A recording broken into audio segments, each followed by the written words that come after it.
Hey performers, welcome back. Today we're continuing our series about great performers. And since we've already taken a look at the main components that you'd see in a typical live band, we're going to start looking at some of the specialty players that you see in bigger bands or orchestras that can also fit in a very small band live setting. So who am I talking about? I'm talking about those folks who need to take extra breaths on stage in order to play their instrument properly. I'm talking about brass and wind players. Let's get going.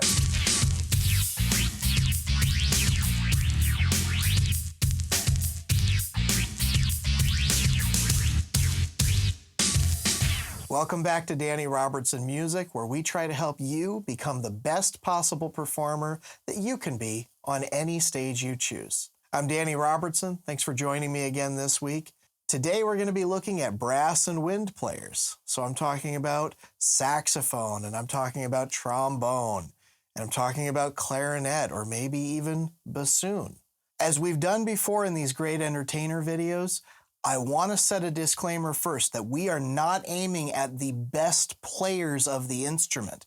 We are looking for folks who are really entertaining on their instrument.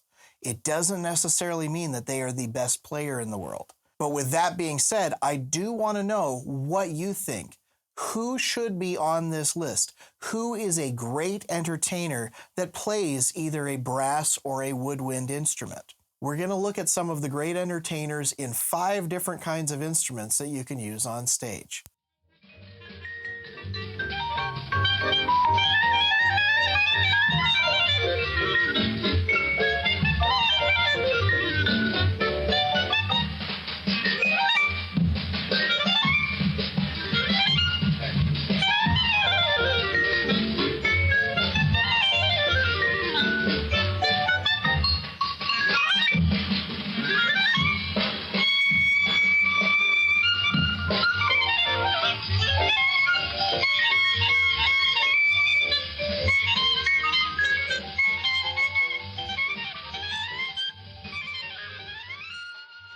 We're going to start with Benny Goodman, who is often credited as one of the first people to bring jazz music to a mainstream audience and make it popular. He grew up in a poor family and was exposed to music at a very young age because his father took him and his siblings to free concerts at a local park when he was just a child. Benny Goodman went on to have a great career in music, performing with the likes of Glenn Miller, Tommy Dorsey, and many others, and his performance at Carnegie Hall in 1938 with his big band was considered by many to be kind of a coming out party for jazz music to the popular mainstream audiences. He was an expert composer, and he's known for his fast, clever, and very tasteful playing style. Benny Goodman is often known as the king of swing, having been the first one to really popularize that jazz movement. When you hear the words famous clarinet player, Benny Goodman is usually at the top of most lists.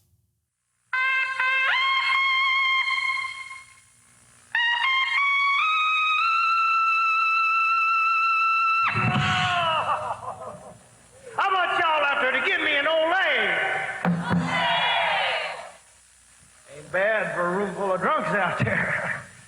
All right, look out, because here comes the bull.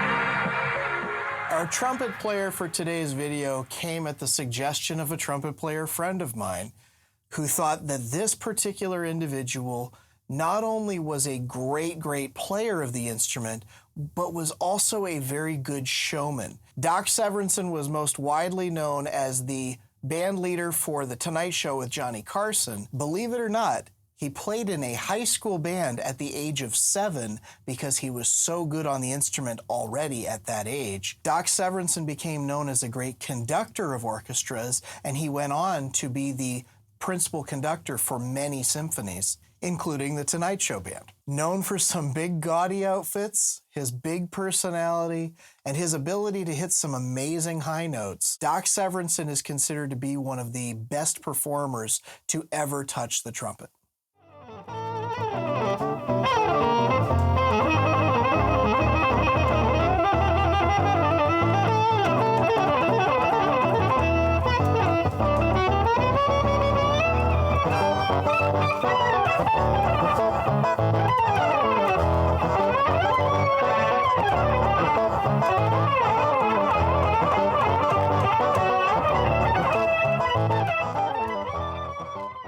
As it has been with every other instrument so far, we could have picked a lot of different people that could have filled the role of the best entertainer for that particular instrument. For the bassoon, I'm picking Paul Hansen. Now, if you've never heard his name, he is a unique player of the instrument, and he does something different. Paul took an instrument that is typically used in classical compositions and turned it into something kind of cool and unique. He basically found a way to turn his bassoon into an electric bassoon, where he could then process it in the same way that a guitar player might. He uses pedals, he uses loopers, and he uses effects to make his bassoon have really unique characteristics and sounds, which gives him a very unique flavor on the instrument.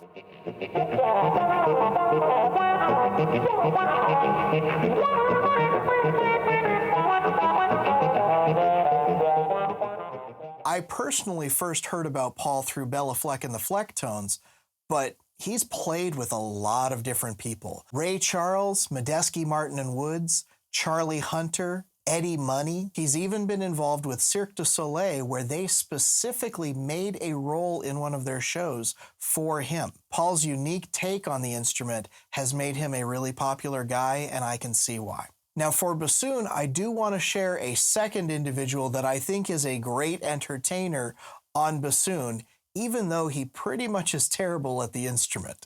Take a look at this video. Steve. Yeah. You name it, I can play it. What style of bassoon would you like to hear? Classical? Jazz? Of course, I'm a master of the rock bassoon. Well, I think we want to hear rock bassoon, don't we? Yeah, let's hear some rock bassoon. Strap it in. Fasten your seatbelts, ladies and gentlemen. I'm about to spank this woodwind because she's been very naughty. Enjoy this little tune I came up with. It's called Dark Heart of the Reed.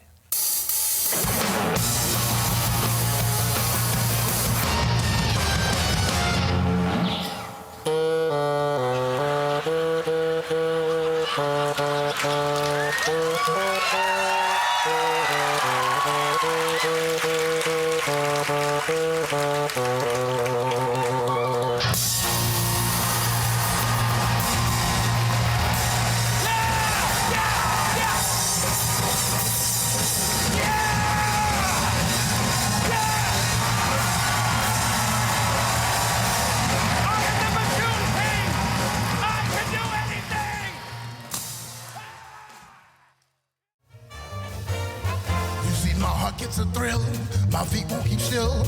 I feel such a thrill, oh, when they swing that music, rhythm like that, it keeps me in a trance. You can't blame me for wanting to dance.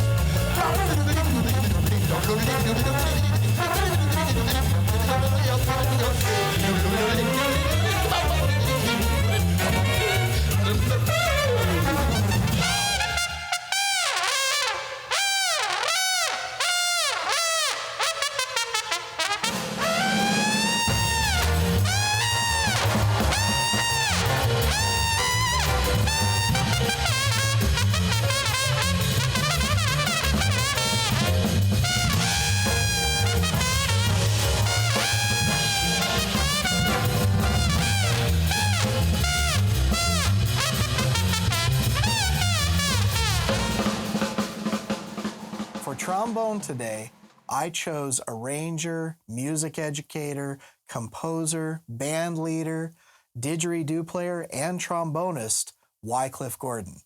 Now, I'll be honest, I did not know a whole lot about him before starting this video, but I found that he has a really, really neat take on the instrument. Mr. Gordon got his professional start playing with trumpeter Winston Marsalis, who is also an amazing, amazing performer. He was exposed to music at an early age from his father, who was a church organist, and he's gone on to have this great, great career in music and band direction and music education. And in addition to his main instrument of trombone, he also sings, plays piano, plays trumpet, plays tuba, and even plays the didgeridoo. The reason I chose him for this video is because, as you watched on that previous little segment, he's a great entertainer. He knows how to sing and he knows how to play his instrument like nobody I've seen. It's kind of cool to watch him play.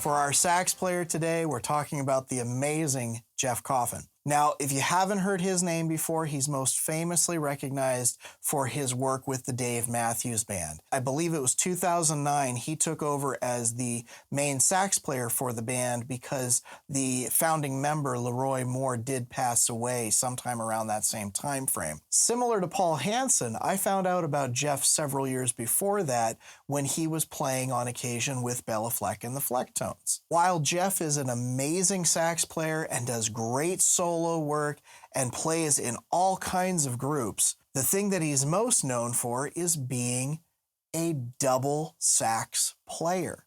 He plays two saxophones at the same time. And as far as I know, he's the only one that does it. Jeff often plays with two different size saxes so that he can harmonize with them and play them usually using the same set of fingers for both instruments. Whether Jeff is playing with one saxophone or two, he's a very entertaining person to watch and listen to.